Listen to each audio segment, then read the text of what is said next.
Welcome students. आज हम 12th के लिए सॉल्यूशन के अगले पार्ट को लेके आए हैं। अब यहां से सॉल्यूशन का मेन टॉपिक शुरू होता है। यहां हम आपको वेपर, इवेपोरेशन, वेपर प्रेशर के बारे में बताएंगे। तो आप भी थोड़ा सा खुद को इंप्रूव करिए। हिंदी मीडियम्स वाले थोड़ा इंग्लिश पर भी ध्यान दें और उसे याद करें। और बाकी जो है आप पूरे सॉल्यूशन के टॉपिक्स आप प्लेलिस्ट से पढ़ सकते हैं, ऊपर आई बटन में वो आ रहा है। तो आइए चलते हैं, हम लोग वेपर प्रेशर एंड इवेपोरेशन को पढ़ते हैं। देखिए छात्रों, आज हम पढ़ेंगे इवेपोरेशन, वाष्पन। स्टूडेंट्स, ये एक इंपॉर्टेंट टॉपिक है सॉल्यूशन में। जितने भी आप आगे पढ़ेंगे सबके लिए इसकी इंपॉर्टेंस है, इसीलिए आपको हम सबसे पहले पढ़ा रहे हैं इवेपोरेशन।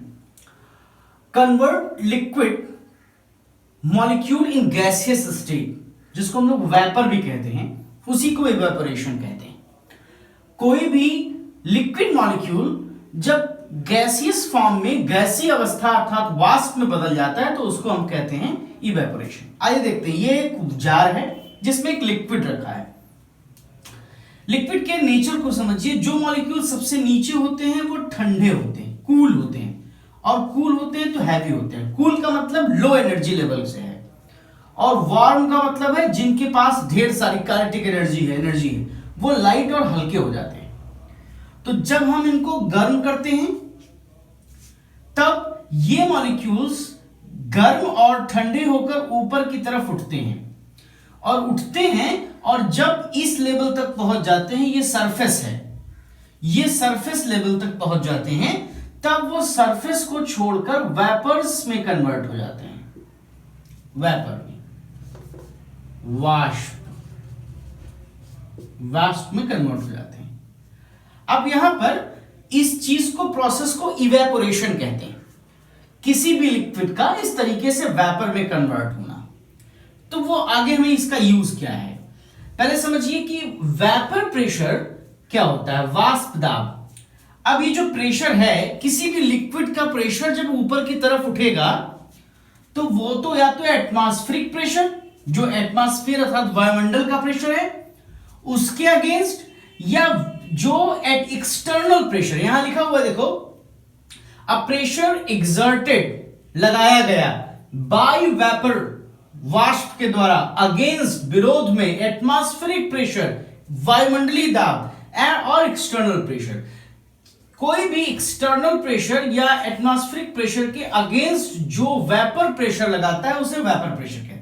अब सोचिए, कुछ गैसें ऊपर भी होंगी, या आपने ढक्कन लगा रखा है, कैप लगा रखा है अपने जार पर, तो वो एक्सटर्नल प्रेशर हुआ या एटमॉस्फेरिक प्रेशर।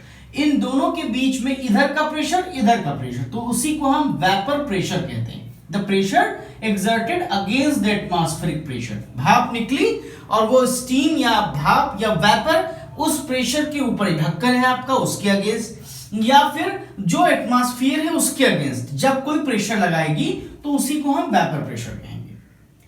देखिए, ये बहुत क्लियर कॉन्सेप्ट है, आगे बहुत जरूरत पड़ेगी, याद रखिएगा।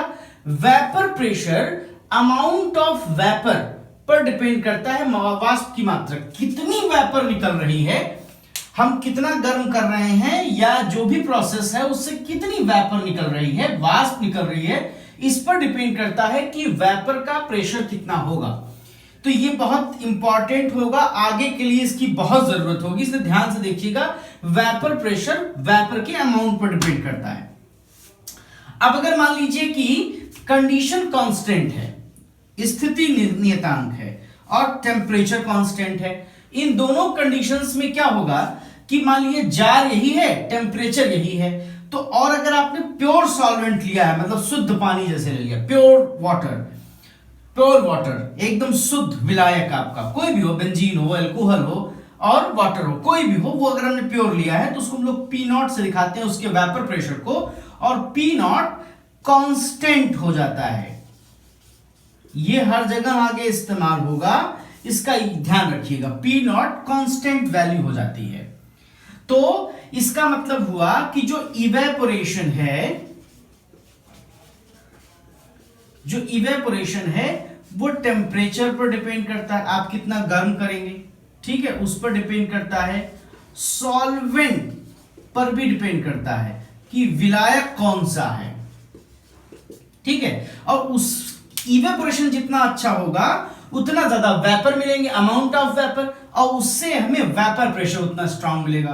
तो अगले टॉपिक में, अगले स्लाइड्स में हम लोग यही पढ़ेंगे कि वेपर प्रेशर को या वेपर के अमाउंट को कौन कौन डिस्टर्ब करता है, या कौन कौन से फैक्टर हैं जो उसे घटा सकते हैं या फिर बढ़ा सकते हैं।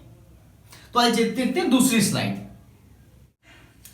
तो आइए देखते हैं कि कौन कौन से फैक्टर्स इफेक्ट करते हैं वेपर प्रेशर को और अमाउंट ऑफ वेपर। ध्यान रखिएगा कि अमाउंट ऑफ वेपर घटेगा बढ़ेगा तो उसी के हिसाब से वेपर प्रेशर भी घटेगा बढ़ेगा।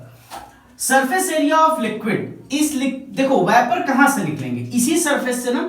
अगर ये सरफेस बड़ा होगा तो जल्दी से निकल जाएंगे, ज्यादा निकलेंगे, और कम होगा तो कम निकलेंगे। यही कारण है कि ग्लास में रखी हुई चाय जल्दी ठंडी नहीं होती, लेकिन अगर कटोरी में रख दी जाए तो जल्दी ठंडी होती है, क्योंकि सरफेस एरिया बढ़ जाता है। तो जैसे जैसे सरफेस एरिया बढ़ाओगे वैसे वैसे अमाउंट ऑफ वेपर बढ़ेगा, और अमाउंट ऑफ वेपर बढ़ेगा तो वेपर प्रेशर बढ़ेगा। टेम्परेचर का तो सीधा कॉन्सेप्ट है, जितना ज्यादा गर्म करोगे उतना ज्यादा वेपर निकलेंगे, और उतने ज्यादा वेपर से उतना ज्यादा वेपर प्रेशर होगा। इंप्योरिटी बहुत इंपॉर्टेंट है। इफ सॉल्यूट और सॉल्वेंट को अगर आप ना समझते हो तो ऊपर आई बटन में जो दिख रहा है उससे आपको सॉल्यूशन के बाकी पुराने वीडियोस मिल जाएंगे, जिससे आप पार्ट 1 पढ़ के सॉल्यूट और सॉल्वेंट को जान सकते हैं। इफ सॉल्यूट नॉन वोलेटाइल, ध्यान रखिए नॉन वोलेटाइल हिंदी में कहते हैं अवाष्पशील, जो वाष्प में बदलता नहीं है, do not convert in vapour, जैसे साल्ट, शुगर, यूरिया, और आगे प्रैक्टिसेस में हम लोग बहुत सारे जानेंगे कि कौन वोलेटाइल है कौन नॉन वोलेटाइल। तो जो नहीं बदलता है, जो नहीं बदलता वो करेगा क्या, वो सरफेस एरिया को इंगेज कर देगा। जो रेड वाला है वो है नॉन वोलेटाइल सॉल्यूट। ये क्या करेगा, सरफेस एरिया को इंगेज कर देगा, जिसकी वजह से अमाउंट ऑफ वेपर घट जाएगा। तो याद रखो, अगर चीनी पानी में घोल दोगे तो वाष्प कम हो जाएगा, अमाउंट ऑफ वेपर घट जाएगा, और वेपर प्रेशर भी घट जाएगा।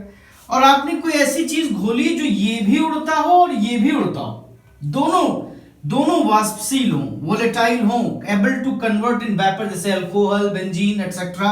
आपने देखा होगा अल्कोहल, पेट्रोल, ये सब खुद भी उड़ते हैं। ये पानी में घोल दोगे तो क्या होगा कि वो जो है अमाउंट ऑफ वेपर को बढ़ा देंगे, क्योंकि जो लिक्विड में घोले हो वो तो उड़ेगा ही, साथ में वेपर में कन्वर्ट वो भी होगा जो आपने घोल रखा है।